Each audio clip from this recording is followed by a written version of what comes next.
Hello and welcome to the penultimate day in my 13 days of Halloween movies. Today I'm talking about a low-budget, dark horror movie about morals and justice from a studio known for silly B-movies. The movie in question is Dark Angel: The Ascent. This is maybe the most based a movie has ever been. It is hard to get any more morally correct than this one. It is about Veronica, a demon who grows tired of her life in hell and goes to live with humans. Once on Earth, she starts seeing evil and gets revenge by murdering and punishing evildoers. Racists, rapists, and corrupt politicians all get sent their one-way ticket to hell at her hands. Since she comes from hell, she is used to punishing people who have done wrong. She has zero qualms being the one to carry out justice when Earth's systems to do it have failed. She also falls in love with a doctor and mind controls him, I guess. Off the top, I love Veronica with my everything. She is so resolute in her moral code. The human world is inherently selfish, people are out for themselves. And where the system fails, she is not only the right to step in, but an obligation to make things right. It is not enough for Veronica to not participate in evil. She has to directly fight against it. To be passive in the face of evil is to be an accomplice to that evil. Nobody can change her mind. She is a badass and an icon. The best scene in the movie is when she is sitting there in full latex, feeding her demon dog the heart of an evil person,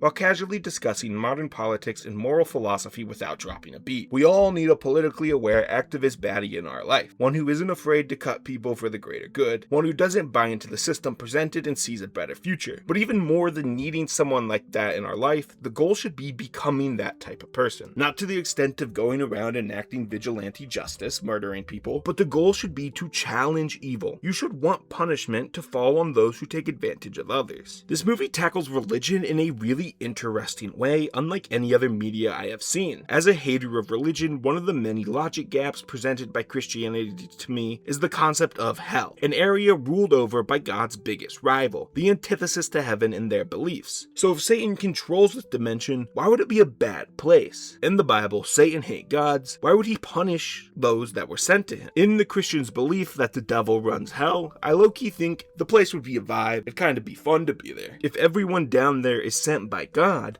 why make it a bad time? But this movie explains it a little differently, treating hell as an opposite side of the same coin to heaven. The concept of hell isn't tied to hatred of God, but instead the demons of hell are the extension of God's rule. They are the ones to bring punishment because someone has to. A separation between those running hell and those sent there is presented in this movie. It is virtuous to be the one punishing evil people. I find this to be such a refreshing read on religion, and unlike anything I have seen in media, making me more interested in engaging in the religious aspects of this one. The depiction of religion is far more enticing than anything I have heard before. You are not punished for not buying into the system. It takes away God's ego. Instead, going to hell is based on objective judgment of how you treated others. When the movie spends time in hell, it is filled with greedy people, landlords, and others who took for personal gain. Beyond hell, God is okay with everything Veronica does while on Earth. Not only is he okay with purging the world, but he has grown to encourage Veronica in her mission,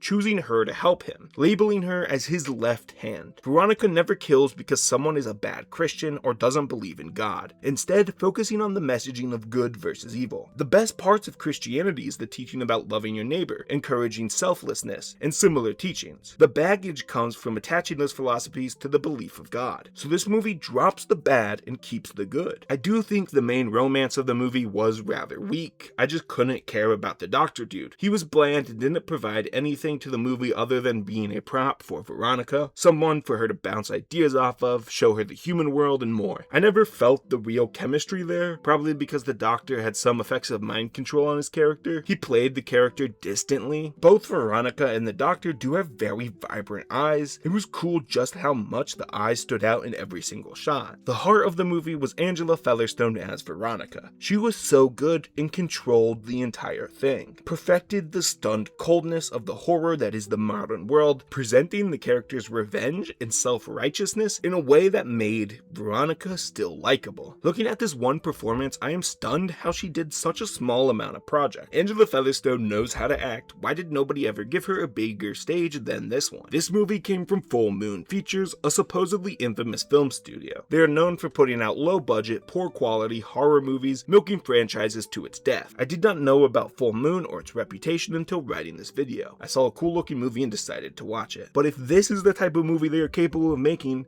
then I'm certainly interested in diving into the filmography even further to see if it really is just a one-hit wonder. I just can't imagine a studio largely known for schlocky horror to make such a poignant and atmospheric film.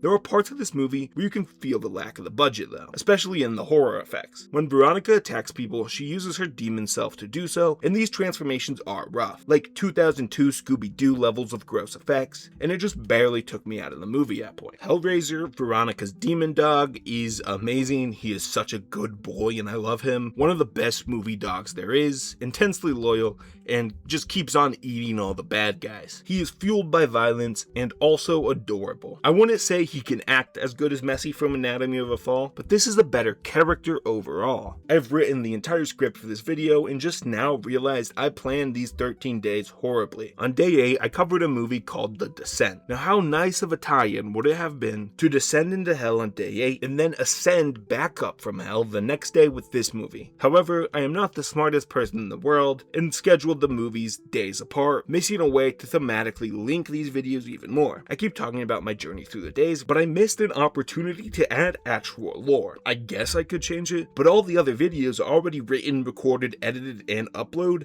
That is a lot of work to move the schedule around and change the days, so I'm just left complaining in my own video. Dark Angel: The Ascent is one of those movies that validates the entire 13 days project. My goal is to explore all different sides of horror and find what I like, to watch lesser known horror movies in hopes of finding the diamond in the rough. To find a movie rarely talked about and bring it to others' attention is a great feeling. The movie is free on Tubi and is only an hour and 15 minutes. It's such a breezy watch that I would recommend. Finally, only one more day left. I can't believe I've managed to actually upload for nearly 2 weeks straight daily. Tomorrow, I'll be reviewing not just one movie to cap off the season, but 13 whole new movies not yet covered on the channel. Each individual section will be slightly longer than every individual movie by like a minute or two, so expect a big video tomorrow anyway. Please like and subscribe. Thanks for watching.